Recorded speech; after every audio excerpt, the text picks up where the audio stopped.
Hey everybody, welcome back. As you can tell, I stayed. For those of you who just jumped right over to today, we'll just get rolling on day 2 of stress management. All right. So make sure before you do today's assignments, you do yesterday's. They kind of build off of one another. So it's important that you know what we talked about yesterday or in day 1 in order to complete day 2. All right. So narrating today's lecture is right here. If you need the link, it is right there. It's about 10 minutes long, going through stress management techniques. All right. This is super, super important. It's all very relevant to things that you guys are dealing with or ways to deal with things that you're dealing with, if that makes sense. And then it goes through the worksheets for today as well.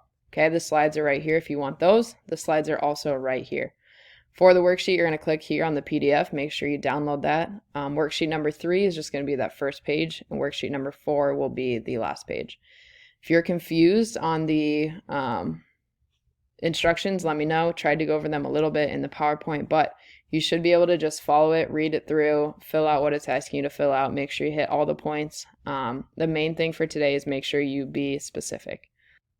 It's important that you really talk about things that are relevant to you and what's going to help you in the long run.